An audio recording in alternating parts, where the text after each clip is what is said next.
Praise the lord. Guntur పట్టణ పరిసర ప్రాంతాల్లో ఉన్న దేవుని పిల్లలైన మీ అందరికీ నా ప్రత్యేకమైన శుభములు, ఓ ప్రత్యేకమైన ఆహ్వానాన్ని తెలియచేయటానికి మీ ముందుకు వచ్చాను. కలవరి మార్గం పాల్ పృథ్వీ మినిస్ట్రీస్ వారి నిర్వహణలో ప్రతి నెల 3వ మంగళవారం ఉదయం 9 గంటలకు, తెలుసు కదండి, పరిశుద్ధాత్మ తైలాభిషేక స్వస్థత విడుదల పరిచర్య జరుగుతున్న సంగతి. ఈ ఆరాధన ఏప్రిల్ 21వ తేదీ ఉదయం 9 గంటలకు ప్రారంభమవుతుంది. స్థలం మార్కెట్ దగ్గర, గుంటూరు మార్కెట్ ఎదురుగా వెంకటేశ్వర విజ్ఞాన మందిర్లో. ఇప్పటికే ఈ ఆరాధనలో వేలాది మంది పలు ప్రాంతాల నుంచి పాల్గొని దైవ కార్యాలు పొందుకున్నారు. మానవాతీతమైన శక్తికి మించి పరిశుద్ధాత్మ దేవుని యొక్క కార్యాలు ఈ ఆరాధనలో దేవుడు చేస్తున్నాడు. ఏ సమస్య నుంచైనా మీరు విడుదల పొందుకుని వెళ్తారు. నీ కొరకు ప్రార్థించడానికి మేమున్నాం, నీ కొరకు వాక్యం అందించడానికి మేమున్నాం. కుటుంబాలతో రండి, దైవ దీవెనలు పొందుకోనండి. మన్నాను గురించి మాట్లాడేటప్పుడు ఒక శ్రేష్టమైన ఆహారం ఇచ్చాడు అని ఉంటుంది. నీటినిచ్చినప్పుడు మధురమైన నీరునిచ్చాడు అని ఉంటుంది. అంటే దేవుడు ఎప్పుడు కూడా తన పిల్లలకు శ్రేష్టమైనది, తన బిడ్డలకు ది బెస్ట్ ఇవ్వడానికి ప్రయత్నం చేస్తాడు.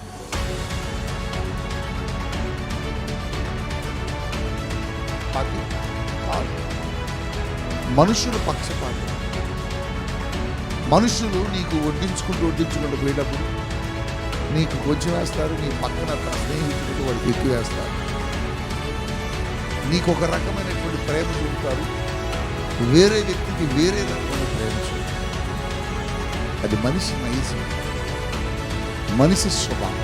అందుకని ఆ మనుషుని స్నేహం కోసం అసలు ఎప్పుడు నువ్వు ప్రార్థలాడదు. నువ్వు దేవుని స్నేహం కోసం ప్రార్థన. కారణం ఏంటంటే దేవుడి పక్షపాతం. డబ్బున్న వాడి పట్ల దేవుడికి ఎంత ప్రేమ ఉంది, నీ మీద కూడా దేవుడికి అంతే. దేవుడు అందరినీ ఒకలాగానే ప్రేమిస్తున్నాడు.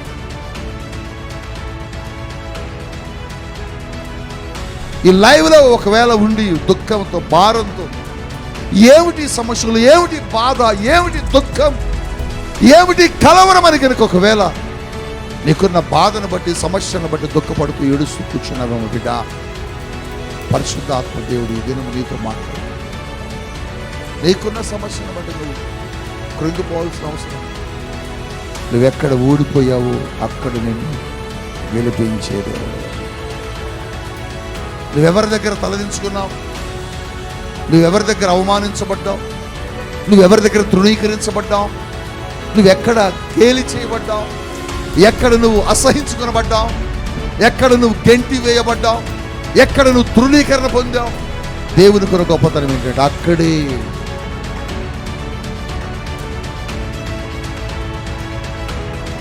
ఎందుకు?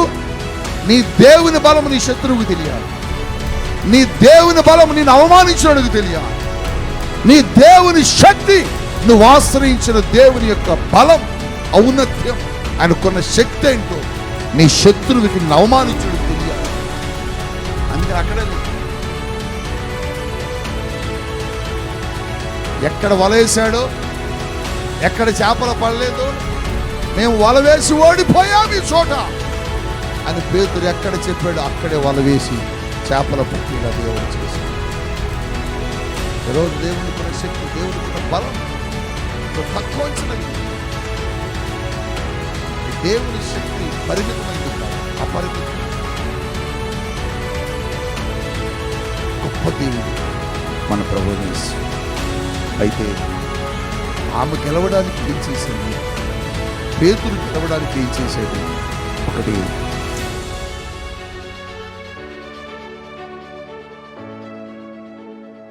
నీకు ఒక ధైర్యం కావాలి.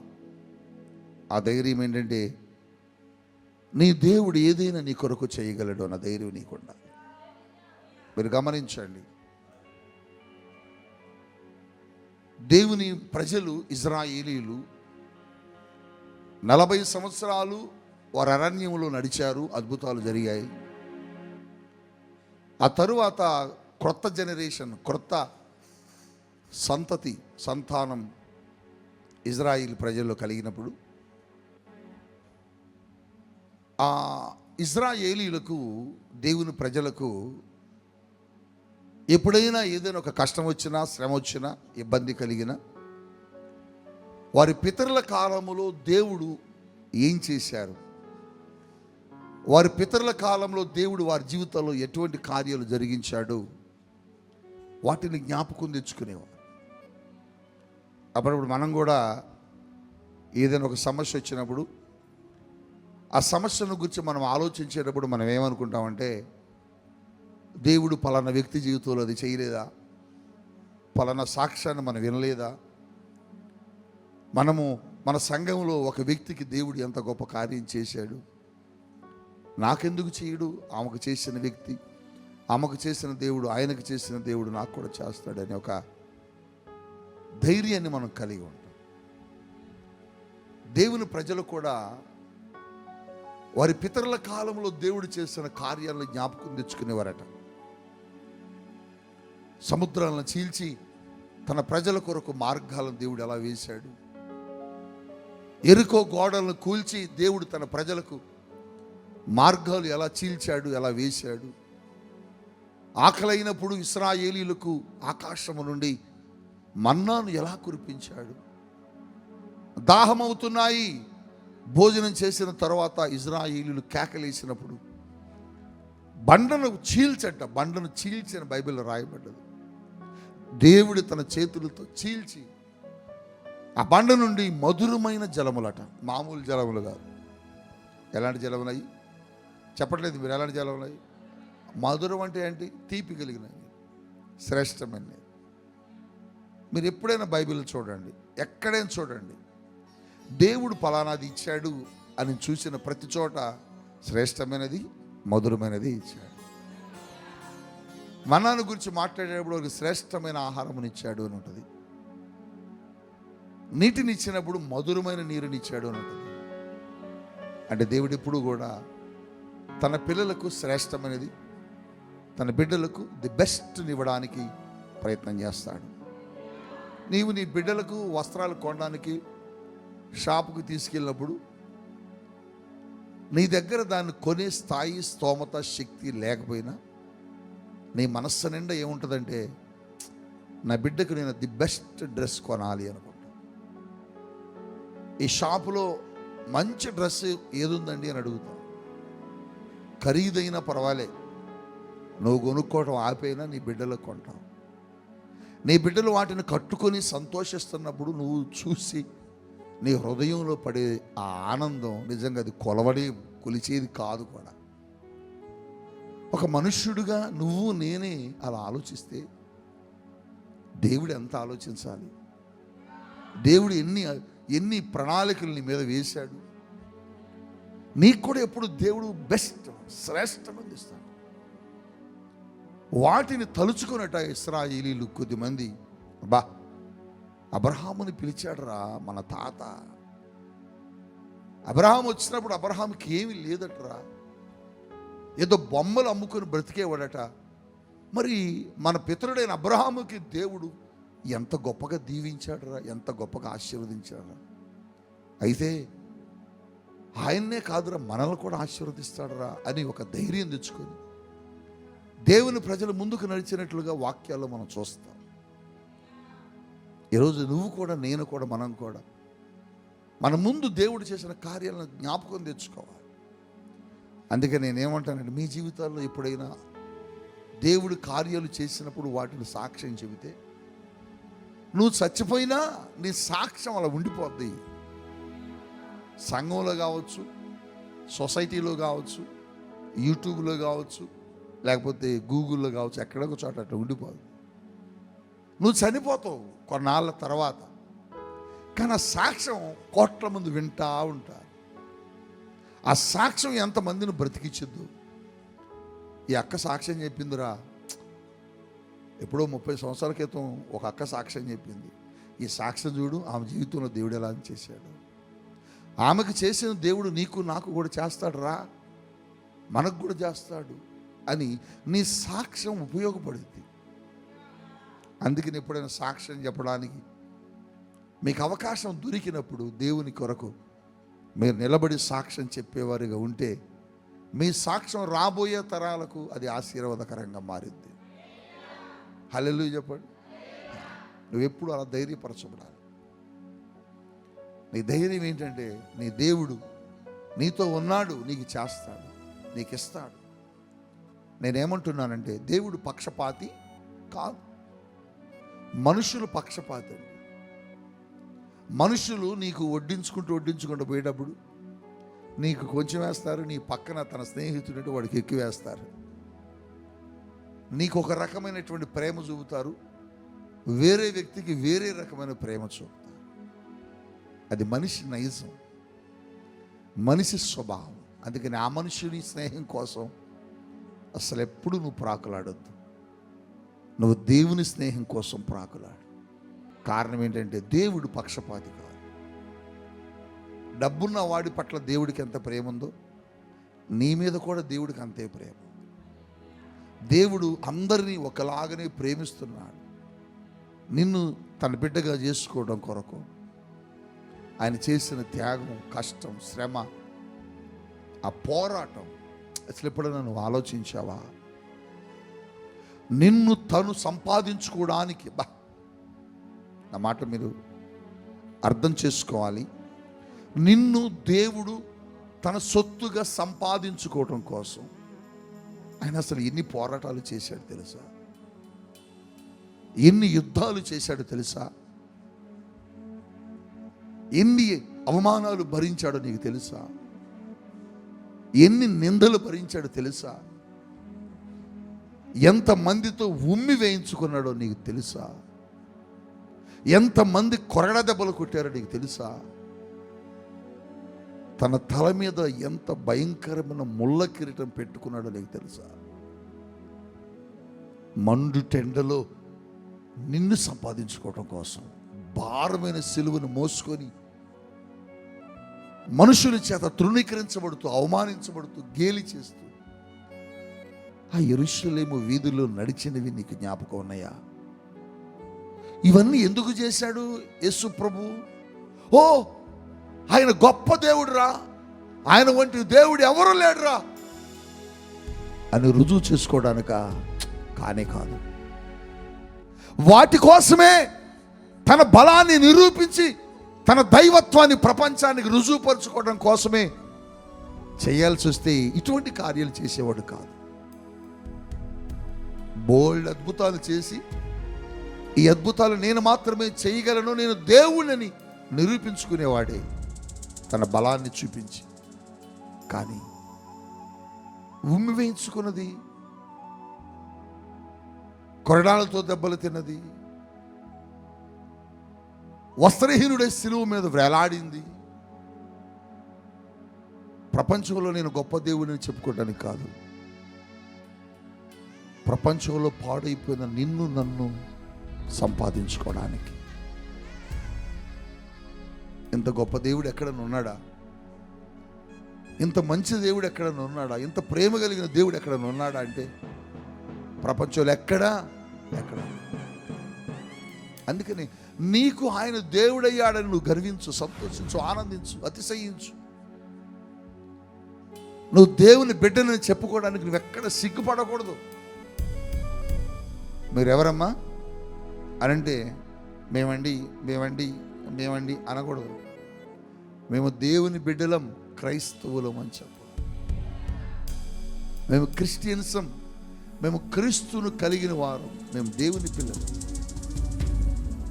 అని నువ్వు చెప్పిన రోజు, నువ్వు కలిగిన ఆ మాట చెప్పిన రోజు ఆయన సంతోషం, ఆయన ఆనందం అసలు అవధులు లేవు.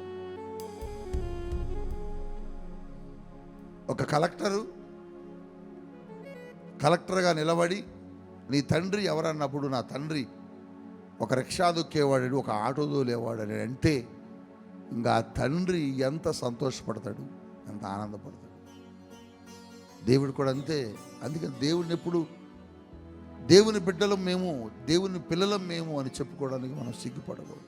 కొద్దిమంది సిగ్గుపడతారు, కొద్దిమంది తెలియజేయడానికి గిల్టీగా ఫీల్ అవుతారు. మరి ఏమిటో నాకు తెలియదు. ఎందుకు ఆయన దేవుడిగా చెప్పుకోవడానికి గిల్టీగా ఫీల్ అవుతున్నాం? నా మాట మీరు వినాలి. ఆయన ఏమన్నా తక్కువ జాతిలో పుట్టినోడ? పోని ప్రపంచంలో ఉన్న జాతులు మొత్తంలో అన్నిటిని ప్రక్కన పెట్టి గొప్ప జాతి ఏది ప్రపంచంలో అంటే యూదా జాతి. యూదా జాతికి మించిన జాతి ఈ ప్రపంచంలో ఏది గొప్పది కాదు. అంత గొప్ప జాతిలో పుట్టినటువంటి దేవుడు, ఆయనకేం తక్కువ? ఆయన ఎందుకు గిల్టీగా చూడాల్సిన అవసరం ఏంటి? ఆయన ఏం తక్కువ? నీకు ఒక సంగతి చెప్పనా? ఆయన ఎందుకు ప్రపంచంలో తక్కువగా చేయబడ్డాడంటే నీ కోసం, నీకు దేవుడిగా మారడం కోసం తన స్థాయిని తగ్గించుకొని కిందకు వచ్చాడు. కాబట్టి నీ కోసం రాకపోతే ఆయన గొప్ప దేవుడిగానే చెప్పేవారు ప్రపంచం. ఎందుకు నీ కోసం ఆయన అన్ని మాటలు అనిపించుకున్నాడంటే నిన్ను సంపాదించుకోవడం కోసమే. ఆయన గొప్పలు అవసరం లేదు, ఆయనకి గొప్పలు అవసరం లేదు. ఆయన్ని పొగడాలని, ప్రపంచం పొగడాలని ఆయనకేం అవసరం లేదు. సాతానుడు వచ్చి ఈ రాళ్లను రొట్టెలు చేస్తే నీకు సర్వ హక్కులు ఇస్తాను, ఈ ప్రపంచం నీకు ఇస్తానంటే చెయ్యలా. చేసి నిరూపించవచ్చు, కానీ అవసరం లేదు ఆయనకి ఆ గొప్పతనం. ఎందుకు దేవుడు అందరి చేత తృణీకరించబడుతున్నాడు ఈ రోజున? అబ్బా మీరు యేసు ప్రభువుని నమ్ముకున్నలా ఆయన ఎందుకు అనిపించుకుంటున్నాడంటే నీకు దేవుడు అయ్యాడు కాబట్టి. నీకు దేవుడు. నీచమైన జీవితం మనది, పాపిష్టి బ్రతుకు మనది, తృణీకరించబడిన బ్రతుకు మనది. అందుకనే మనకు దేవుడిగా ఆయన మారడాన్ని బట్టి మనల్ని బట్టే ఆయన తక్కువగా చూస్తున్నారు. అవును, ఈరోజు దేవుడు నీతో చెబుతున్నాడు. అందుకనే ఆయన గొప్ప దేవుడు. ప్రపంచంలో ఆయన కంటే మించిన శక్తి మంది అవ్వాలి. నువ్వెప్పుడు గొప్పగా చెప్పుకోవాలి, మాకు ధైర్యం మా దేవుడు, మా ధైర్యం మా ప్రభు, మా ధైర్యం మా దేవుడు. వారు ఆ చీకట్లో వెళ్ళిపోతున్నప్పుడు ఆ ధోనంతా అతలాకుతలమవుతూ భయంకరమైన పరిస్థితుల్లో నాశనమవుతున్న తరుణంలో వాళ్ళ ధోనిలో అలా వెళ్ళడానికి గల కారణం ఏంటంటే ఆ ధోనిలో దేవుడు ఉన్నాడు అని ఒక ధైర్యం. సింహాల బోన్లోనికి దానియేలు తీసుకుని వెళ్ళి దానియేలుని సింహాల బోన్లో వేసి సింహాలను వదిలితే దానియేలు ఎలా మౌనంగా ఉన్నాడు? కేకలేయాలి, అరవాలి, అమ్మో వాయు సింహాలు వచ్చినాయి, పులులు వచ్చినాయి, నేను బ్రతకనా నన్ను తినేస్తాయేమని కేకలేయాలి. కానీ దానియేలు ధైర్యం ఏంటంటే, దానియేలు ధైర్యం, మాకు ధైర్యముగా ఉన్నది, మాకు నెమ్మదిగా ఉన్నది. బాబు ఎందుకు ధైర్యం, ఎందుకు నెమ్మది బాబు అని అంటే, నా దేవుడు సజీవుడు. రాజుతో చెబుతున్నాడు దానియేలు, నా దేవుడు సజీవుడు, జీవము కలిగిన దేవుడు, నాకు మాట ఇచ్చి మాటను నిలబెట్టే దేవుడు, నన్ను కాపాడుతానని మాట ఇచ్చాడు, నాకు వాగ్దానం చేశాడు. మీరు నీళ్ళ మీద నడిచినను నీళ్ళ కింద నడిచినను అవి నీ మీద ఏమీ చెయ్యవు, అగ్గిలో నడిచినను సముద్రములో నడిచినను అసలు ఎక్కడ నడిచినవి మమ్మల్ని ఏమి చెయ్యవు. కారణం దేవుడు మాతో ఉన్నాడు. దైవజనుడు భక్త సింగ్ అని ఒక దైవజనుడు ఉంటారు, చాలా మంచి దైవజనుడు. తన కుటుంబము యేసు ప్రభుని నమ్ముకున్నాడు భక్త సింగ్ అని. తక్కువ కులం దేవుడిని నువ్వు ఎందుకు విశ్వసించావురా, మనం గొప్పవాళ్ళం, సిక్కులు మనకు ఉన్నటువంటి గొప్పతనం నీ వలన పాడైపోయింది అని నువ్వు ఆ యేసు ప్రభుని విడిచిపెట్టంటే నేను విడవనన్నాడు. తన అక్క, సొంత అక్క, వీడు మన కుటుంబానికి అప్రతిష్ట తీసుకొచ్చాడు, అవమానం తీసుకొచ్చాడు, వీడిని చంపేయాలని సొంత అక్క భోజనంలో విషం పెట్టిందండి. ఇది రియల్గా జరిగిన సంఘటన. ఇది ఎప్పుడు ఒక 1000 సంవత్సరాల క్రితం, 2000 సంవత్సరాల క్రితం జరిగినటువంటి విషయం కాదు. ఈ మధ్య కాలంలో, అంటే కొన్ని సంవత్సరాల క్రితమే దైవజనుడు భక్త సింగ్ గారు ప్రభు మహిమలోకి వెళ్ళారు. అంతకుముందు ఆయన ప్రభువుని రక్షకుడుగా అంగీకరించిన తొలి దినాల్లో జరిగిన సంఘటన. అన్నం పెట్టి, అన్నంలో విషం పెట్టి, భోజనం పెట్టి కిటికీ కాడ కూర్చొని చూస్తుందట. ఇటు తినగానే చనిపోతాడు. తిన్నారు, ఆయన చెయ్యి కడుక్కొని వచ్చి కూర్చొని మాట్లాడుతున్నారు. ఇకనే పడిపోతాడని చూస్తుంటే పడిపోవట్లేదట. ఎంతసేపో పరిశీలించిందట. ఎంతసేపు అయినా అలాగే ఉన్నాడట. ఇదేమిటి, నేను పెట్టిన విషంలో ఏమన్నా బలం లేదా, శక్తి లేదా, అది ఏమన్నా పాయిజన్ పని చేయలేదు ఏంటనుకుని ఆ మిగిలిన అన్నాన్ని తీసుకుని కుక్క వేసిందట చూద్దామని. కుక్క వెంటనే చనిపోయిందట. ఇంకా కిటికీ కాడ కూర్చొని ఒక్కతే ఏడుస్తుందట, ఎక్కిళ్ళు పెట్టి ఏడుస్తుందట. భక్త సింగ్ గారు వెళ్ళి, అక్క ఏంది ఏడుస్తున్నావు? నేను భోజనం తిన్నాను, సంతోషించాల్సింది పోయి నువ్వు ఎందుకు ఏడుస్తున్నావంటే, తమ్ముడు నీ దేవుడు గొప్పవాడురా, నీ దేవుడు గొప్ప దేవుడురా. ఏ నేను ఇలా చేశాను, ఆయనను నీ దేవుడు నిన్ను సజీవుడిగా ఉంచాడు, నిన్ను బ్రతికించాడు, నిన్ను స్వస్థపరిచాడు, నీకు ఏ హాని కలగకుండా చేశాడు. అక్క నీకు తెలుసా, నీకు ఒక సంగతి, నా దేవుడు నాకు ఒక వాగ్దానం చేశాడు. ఏమిటా వాగ్దానం అంటే, మీకు ఈ భూమి మీద ఉన్నది ఏది హాని చెయ్యదు అని దేవుడు వాగ్దానం చేశాడు. ఎవరేం చేసినా అది నాకు హాని చెయ్యదు. కారణం నా దేవుడు శక్తిమంతుడు, బలమైన దేవుడు అని చెప్పాడు. ఈరోజు నీ దేవుడు, నా దేవుడు అంత బలమైన దేవుడు.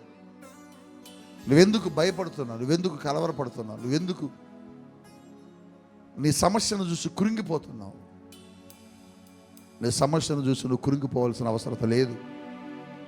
నీ రోగాన్ని బట్టి నువ్వు కలవరపడాల్సిన అవసరత లేదు. నీకున్న వ్యాధిని బట్టి నువ్వు తల్లడిల్లిపోవాల్సిన అవసరత అంతకంటే లేనే లేదు. ఈ ప్రపంచంలో ఏదైనా చేయగలిగిన దేవుడు నీ దేవుడు, నా దేవుడు. దేవుని స్తోత్రం చెబుతారా? ఈ లైవ్లో ఒకవేళ ఉండి దుఃఖంతో, భారంతో, ఏమిటి సమస్యలు, ఏమిటి బాధ, ఏమిటి దుఃఖం, ఏమిటి కలవరం అని కనుక ఒకవేళ నీకున్న బాధను బట్టి, సమస్యను బట్టి దుఃఖపడుతూ ఏడుస్తూ కూర్చున్నావేమో బిడ్డ, పరిశుద్ధాత్మ దేవుడు ఈ దినము నీతో మాట్లాడుతున్నాడు. నీకున్న సమస్యను బట్టి నువ్వు కృంగిపోవాల్సిన అవసరం లేదు. నువ్వెక్కడ ఓడిపోయావో అక్కడ నిన్ను గెలిపించే దేవుడే. నువ్వెవరి దగ్గర తలదించుకున్నావు? నువ్వెవరి దగ్గర అవమానించబడ్డావు? నువ్వెవరి దగ్గర తృణీకరించబడ్డావు? నువ్వెక్కడ గేలి చేయబడ్డావు? ఎక్కడ నువ్వు అసహించుకునబడ్డావు? ఎక్కడ నువ్వు గెంటి వేయబడ్డావు? ఎక్కడ నువ్వు తృణీకరణ పొందావు? దేవుని కొన గొప్పతనం ఏంటంటే అక్కడే, ఎక్కడో కాదు, అక్కడే. ఎందుకు? నీ దేవుని బలం నీ శత్రువుకు తెలియాలి. నీ దేవుని బలం నేను అవమానించినకు తెలియాలి.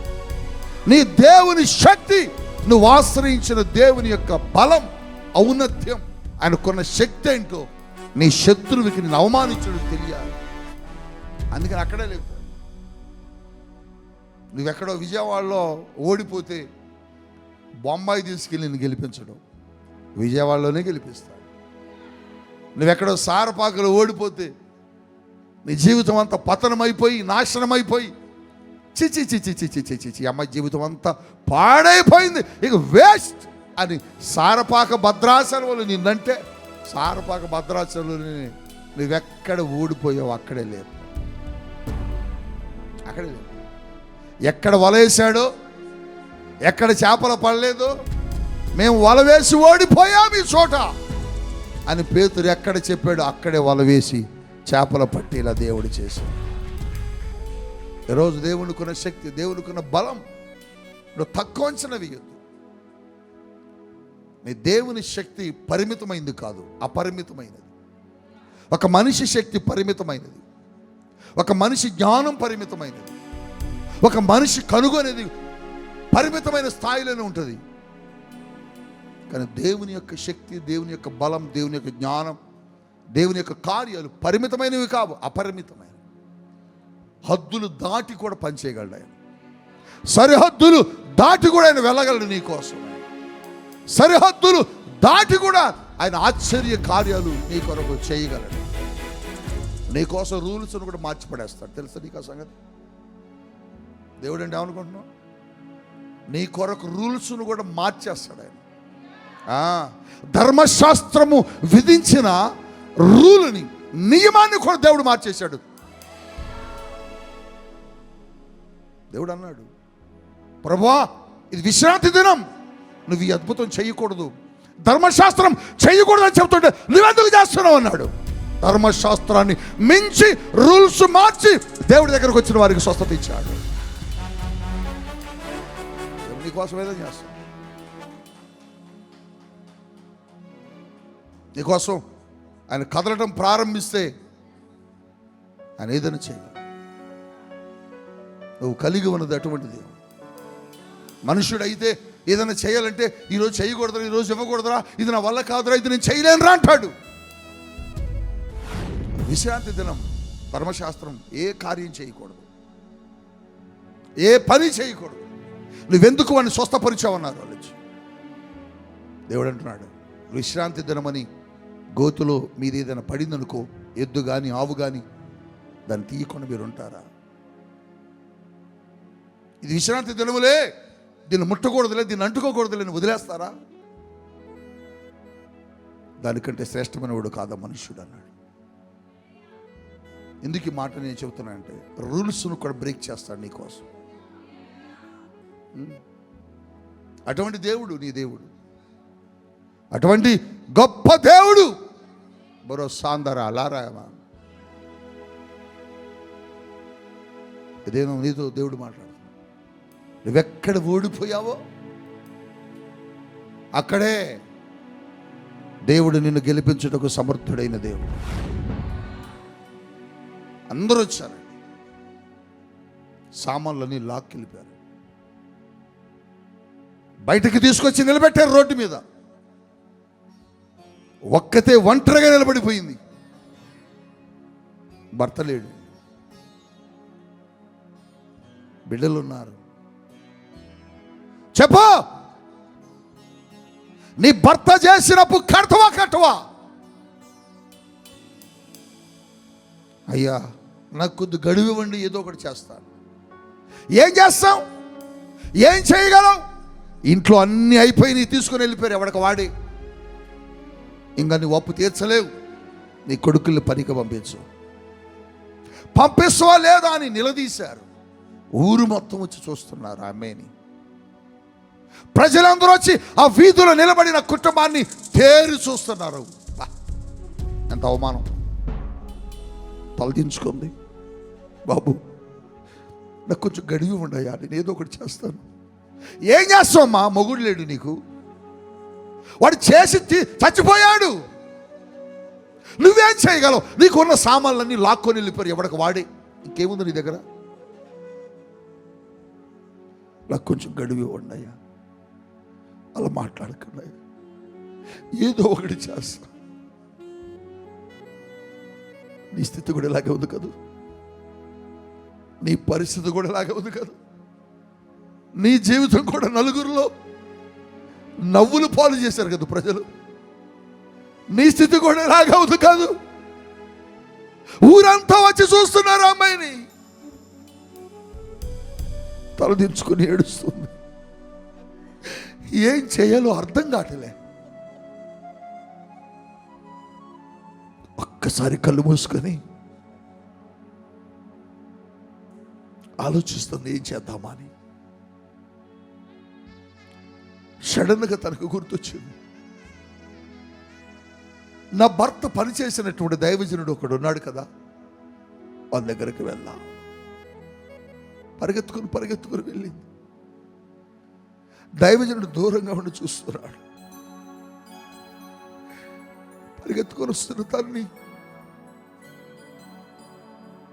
అక్కడ నిలబెట్టి అడుగుతున్నాడు, ఎందుకు వచ్చావు బిడ్డా?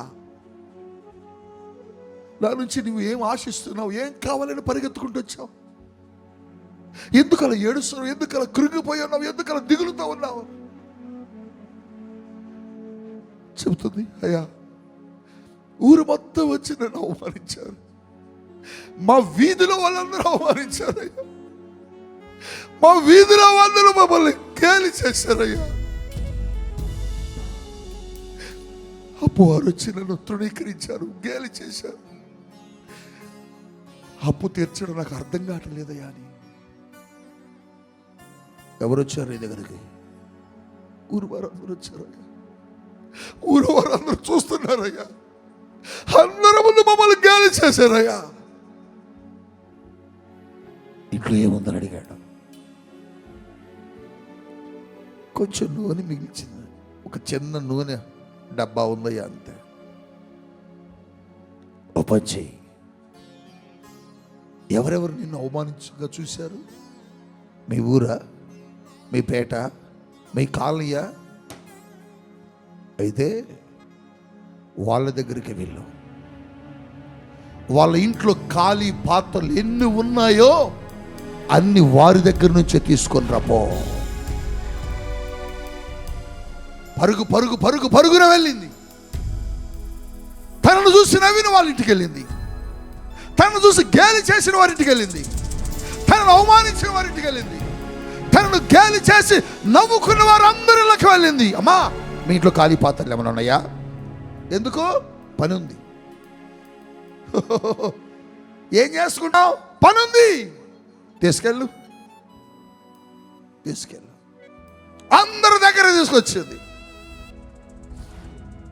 తీసుకొచ్చి దైవజనుడి దగ్గర చెప్తుంది. తన ఇంట్లో పెట్టుకొని వచ్చి, దైవజనుడా తీసుకొచ్చాను.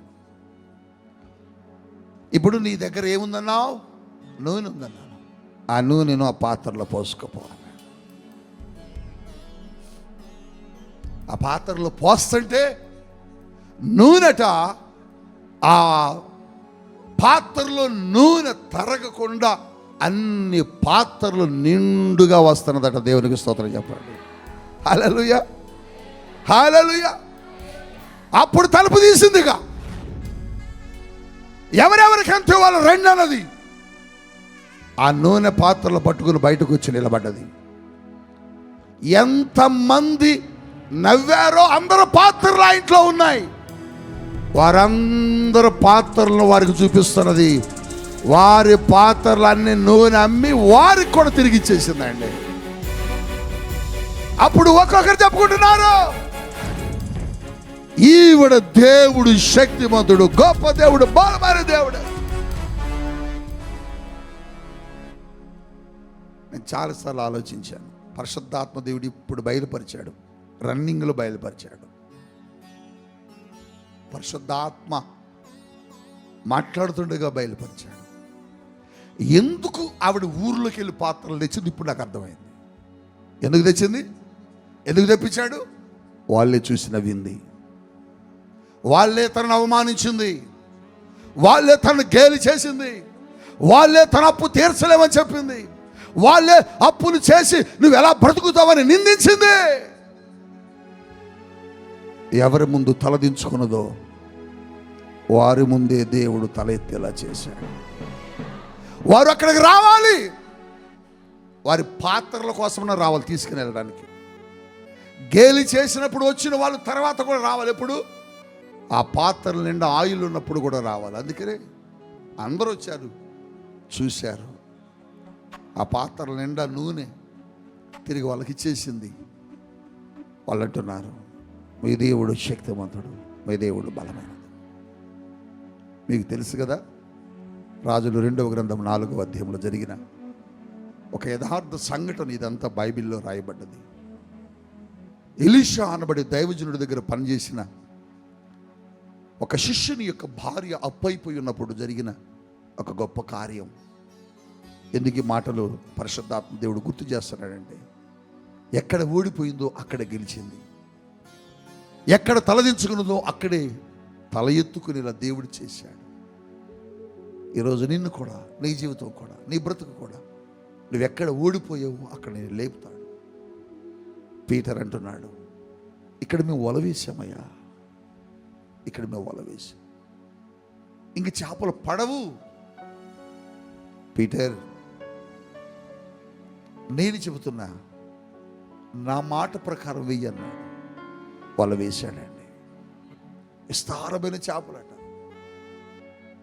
దేవుని మహాకృప ఏంటంటే, ఆ గల్లే సముద్రములో నడిచే కృప, ఆ గలిలయ సముద్రం మీద ప్రయాణం చేసే కృప, యేసు ప్రభు ఎక్కడైతే ప్రయాణించి పేతురుకు వలవేపించి చేపలు పట్టాడు, ఎగ్జాక్ట్గా ఆ స్థలానికి, ఆ పాయింట్కి నేను వెళ్ళి ఆ స్థలంలో నిలబడి ప్రార్థన చేశాను. ఆ సముద్రం గలిలయ సముద్రం, దానికి మరో పేరు గెన్నేసరస్సు తీరం. ఎందుకు అది గెన్నేసరస్సు తీరం అని అన్నారు, సముద్రం అని అన్నారు? రెండు పేర్లు ఎందుకు వచ్చి నేను అడిగాను. నేను అక్కడ దానికి ఒక కారణం చెప్పారు. ఆ గలిలయ సముద్రానికి చుట్టూరు 3 కొండ భాగాలు కనబడతా ఉంటాయి. ఆ 3 కొండ భాగాల మీద కురిసే మంచు, 24 గంటలు నీరు ఆ కొండల మీద నుంచి ఆ సముద్రంలోకి పారుతూ ఉంటుంది. అది ఒక సరస్సును పోలి ఉంటుంది షేప్. సముద్రం అంటే మనం కంటి చూపులా ఇంత దూరంగా కనపడుతున్నట్టుగా ఉండదు. ఒక సరస్సులాగా ఒక షేప్ ఉంటుంది అనమాట. ఇలా ఉంటుంది అనమాట ఆ సముద్ర భాగం. మన ఇండియా మ్యాప్ ఎలా ఉంటుంది, భారతదేశ పటం ఎలా ఉంటుంది, అలా ఉంటుంది. అందుకే దానికి సరస్సు అని పేరు పెట్టారు. ఇప్పటివరకు ప్రపంచ చరిత్రలో జరిగిన ఒక అద్భుతం మీకు చెబుతున్నా. సముద్రం దగ్గర యేసు ప్రభు వారు పేతురు ఇక్కడ వల వేయనప్పుడు, వేసినప్పుడు వల చేపలు పడ్డాయి కదా. ఇప్పటి వరకు అట చేపలు ఇక్కడే పడ్డాయి, కానీ ఈ దిక్కుని ఎప్పుడూ పడలేదట. కారణం ఏంటంటే ప్రభువు ఇక్కడ వల వేయి అని చెప్పిన మాట ఇప్పటికీ ఆ సరస్సులు, ఆ సముద్రంలో చేపలు ఇంకా దాన్ని పాటిస్తున్నాయట. ఈ భాగం అంతా వల వేసిన ఒక చేప కూడా దొరకదట ఇప్పటికి కూడా. ఇక్కడ వేసేది వలలో చేపలు పడతాయి. ప్రభు కృప ఏంటంటే అక్కడ చేపతో భోజనం చేశాను, ఆ చేపను తిన్నాను. దానికి ఒక పేరుంది, దాన్ని పీటర్ ఫిష్ అంటారు. అది నేను భోజనం చేశాను, నా భోజనంలో పెట్టారు. ప్లేట్ మొత్తం ఒక చేప వచ్చింది. ఆ చేప తినడానికి నాకు 1 అవర్ టైం పట్టింది. ప్రియులారు, ఎందుకు ఈ మాట చెబుతున్నానంటే, ఓడిపోయిన చోటును నిన్ను గెలిపించే దేవుడు యేసు ప్రభువు. ఓడిపోయిన చోటు నిన్ను గెలిపించేది గొప్ప దేవుడు మన ప్రభువైన యేసు. అయితే ఆమె గెలవడానికి ఏం చేసింది, పేతురు గెలవడానికి ఏం చేశాడు?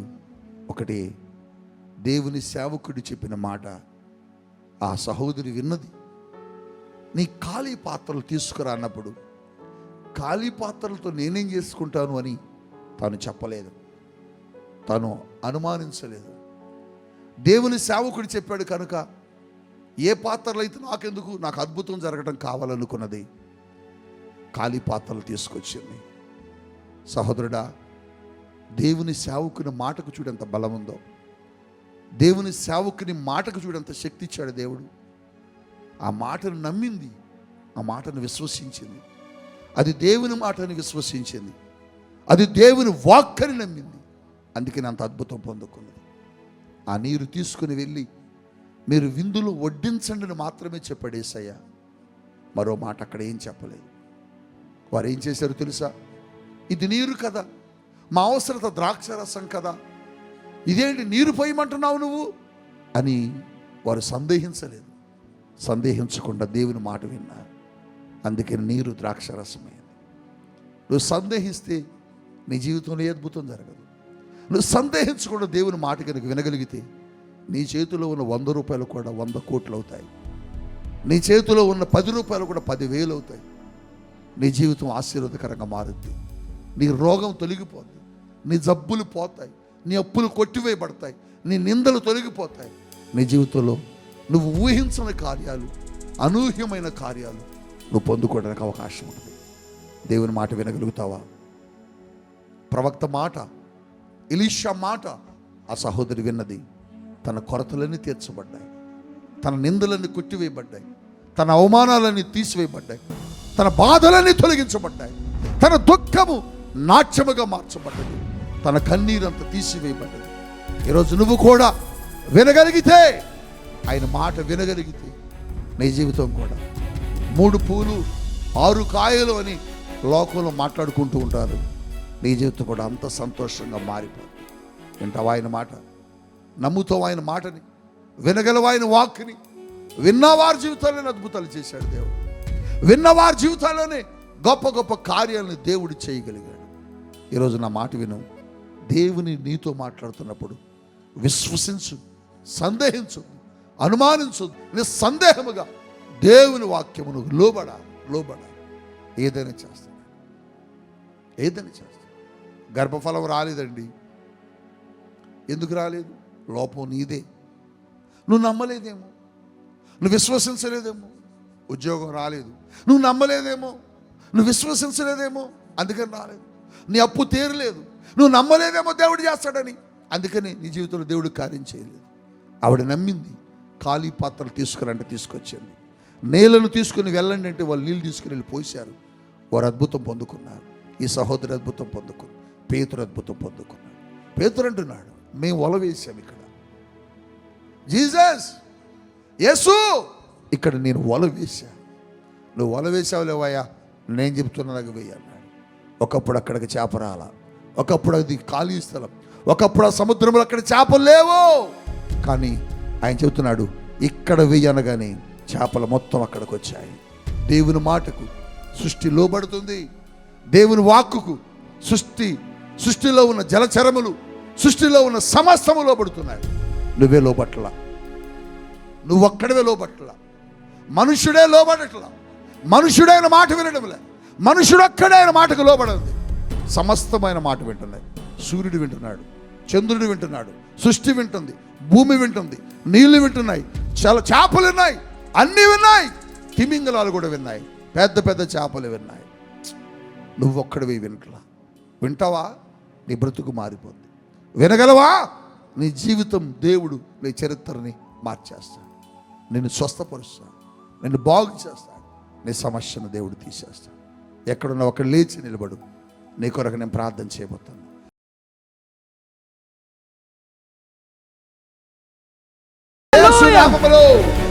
దేవుని హస్తము మీ తలల మీద చాచబడుతున్నది. మీ తలలో ఉన్న ప్రతి బలహీనత నజరేయుడైన యేసు నామములో ఇప్పుడే స్వస్థత కలుగునుగా. స్వస్థతను ప్రకటిస్తున్నా. మీ గొంతులో ఉన్న బలహీనతలన్నిటినీ స్వస్థత కలుగునుగా ప్రకటిస్తున్నా. మీ చెవులు ఓపెన్ అవునుగా కేస్తున్నాము. మీ ముక్కులో ఉన్న కండ్రములన్నీ కూడా స్వస్థత కలుగునుగా కేస్తున్నాము. మీ తలలో ఉన్న ప్రతి బలహీనత యేసు నామములో స్వస్థత కలుగునుగాక. స్వస్థత కలుగునుగాక. మీ చెవులు ఓపెన్ అవునుగాక. మీ కళ్ళు తెరవబడునుగాక. మీ స్వరము తెరవబడునుగాక. యేసు నామములో అద్భుతములు పొందుకొనుగాక. క్యాన్సర్ గడ్డలు కరిగిపోవునుగాక. క్యాన్సర్ కరములు కాలిపోనుగాక. యేసునామములో లివర్ ఇన్ఫెక్షన్ లో ఉన్న వారికి స్వస్థత కలుగునుగా. కిడ్నీ ఇన్ఫెక్షన్ తో హీల్ అవునుగా. కిడ్నీలో స్టోన్స్ ఉన్న వారు కరిగిపోవునుగా. గర్భ ఫలములు లేని వారు గర్భ ఫలములు పొందుకొనుగా. యేసు నామములో గర్భములో ఉన్న ప్రతి ఇన్ఫెక్షన్ తొలగిపోవునుగా. యేసు నామములో ఇప్పుడే ఓవర్ బ్లీడింగ్ ఆగిపోవునుగా. యేసు నామములో పిసిఓడి సమస్య తొలగిపోవునుగా. యేసు నామములో ఇప్పుడే మీ శరీరములో మీ ప్రేగులన్నీ శుద్ధి చేయబడునుగా. కిడ్నీలో ఉన్న బలహీనతలు తొలగిపోను గాక. మోకాళ్ళు కండరాల్లో ఉన్న బలహీనతలు తొలగిపోను గాక. యేసు నామములో ఆ మూర్ఛ వ్యాధి ఫిట్స్ ను కలిగించిన దయ్యములు కాలిపోనుగా. ఇప్పుడే యేసు నామములో చాలా మంది ఇక్కడ ఉన్నటువంటి వారిలో చాలా మంది రకరకాల సమస్యలతో బాధపడుతున్నారు, రకరకాల ఇబ్బందులతో బాధపడుతున్నారు. పైల్స్తో బాధపడే ఒక సహోదరుని చూస్తున్నా నేను. యేసు నామములో హీల్ అవుతున్నావు. యేసు నామములో స్వస్థత పొందుకుంటున్నారు. ఇప్పుడే ఆ పైల్స్ ని కలిగించే దయ్యములు కాలిపోతున్నాయి. చేతబడి కాలిపోను గాక. చిల్లంగితనము కాలిపోను గాక. బాణమతి కాలిపోను గాక. యేసు నామములో, యేసు నామములో మీ అప్పు కాడు విరగొట్టబడును గాక. యేసు నామములో మీరు ఉద్యోగంలో పొందుకును గాక. యేసు నామములో మీ కుటుంబాలు కట్టబడును గాక. యేసు నామములో విడిపోయిన కుటుంబాలు కట్టబడును గాక. యేసు నామములో మీ కోర్టు కేసులు గెలుచును గాక. యేసు నామములో మీ ప్రతి అప్పు కాడి విరగొడుతూ ఉన్నారు. యేసు నామములో మీ అరికాలు మొదలుకొని నడినెత్తి వరకు స్వస్థత కలుగును గాక. వివాహములు కాని వారి జీవితాల్లో గొప్ప గొప్ప భాగస్వాములు మీ జీవితంలో ఇదిగో కదులుతున్నారు, వస్తున్నారు, జరుగుతున్నాయి శుభకార్యాలు. యేసు నామములో ఆశ్చర్యమైన కార్యాలు, సూచక క్రియలు, గొప్ప గొప్ప కార్యాలు జరుగుతున్నాయి. ఎగ్జామ్స్ రాస్తున్న బిడ్డలకు మంచి జ్ఞానం ఇచ్చునుగా. కేసునాము మంచి మార్క్స్ పొందుకొనుగా. పై తరగతులకు ప్రమోట్ అవునుగా. మంచి ఉద్యోగములు పొందుకొనుగా. లోకములో గంజాయి రకరకాల మత్తు పదార్థాలకు అలవాటు పడిన అనేక మందికి విడుదల కలుగునుగా. మీ పరిచర్యను దేవుడు దీవిస్తున్నాడు, మీ కుటుంబాలను దేవుడు దీవిస్తున్నాడు, Amen. మీ వ్యాపారములు దేవుడు దీవిస్తున్నాడు, Amen. మీ వ్యవసాయములు దేవుడు దీవిస్తున్నాడు. Amen. అద్భుతములు జరుగుతున్నాయి, అద్భుతములు జరుగుతున్నాయి. Hallelujah. చప్పలు కొడదాం, Hallelujah. చప్పలు కొడదాం. Hallelujah. షకాత రకమబ, షాల రకమకమబ. హల్లెలూయా, హల్లెలూయా. యేసు నామములో, యేసు నామములో అద్భుతము జరుగును గాక, జరుగును గాక, జరుగును గాక. Heal, heal, heal, heal, heal. నడవండి, నడవండి, లేచి నడవండి, లేచి నడవండి. స్వస్థత పొందుకోండి. మీ కాళ్ళలోనికి బలహీనతల్లో తొలగిపోతున్నాయి. హీల్ అవుతున్నారు, హీల్ అవుతున్నారు. మీ కుటుంబం మీద ప్రయోగించబడిన చాతబడి కాలిపోతుంది. Yes, yes. అబ్బబ్బబ్బబ్బబ్బబ్బబ్బబ్బ. మీ అప్పులన్నీ తీరిపోతున్నాయి. Amen, amen. హీల్ అవుతున్నారు, Yes. గర్భములు పొందుకుంటున్నారు. Amen. అబ్బబ్బబ్బబ్బ. మీ కుటుంబాలు దీవించబడుతున్నాయి. Amen, amen. Thank you Yesayya, Hallelujah. Thank you Yesayya. Yes. Hallelujah. Thank you, Lord. Thank you, Jesus.